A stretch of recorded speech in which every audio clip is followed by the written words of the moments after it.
UFL President Russ Brandon, he was on radio. Now, a lot of these guys are hitting the radio scene this week. There's so many coaches out there. There's still content that we need to go through that other coaches are on there. But he's been making the rounds.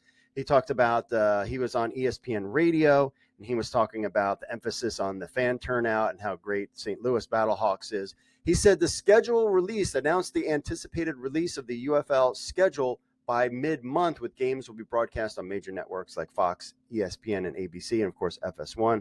We know all about that. So he talked about, how St. Louis, of course, was a key team. When the schedule comes out, he said the middle of the month. We're working diligently. I anticipate by the end of the month.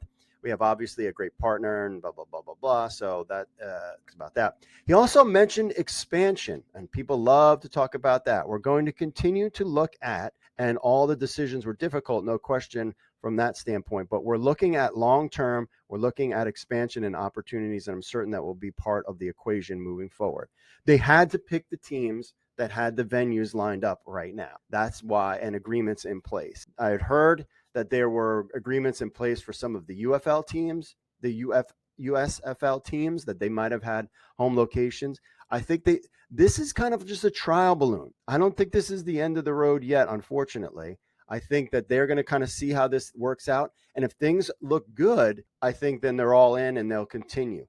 If things are kind of wonky and maybe sideways, we could potentially see maybe one of the partners kind of back out and be like, you know what, we're not going to do this. And then potentially revert if somebody wants this. I think the Fox is in it for the long haul, as how I don't know. But it's just kind of, I always just try to read the tea leaves. But again, as long that's what I talked about last week's episode, it's up to us to make this league work. So therefore, but expansion is on the horizon. It'll be very easy to spin back up a bunch of the USFL teams, especially if they had locations all set up. There's rumblings that there are people that are interested in purchasing some of these leagues, these teams. I've heard specific names, but I won't get into that.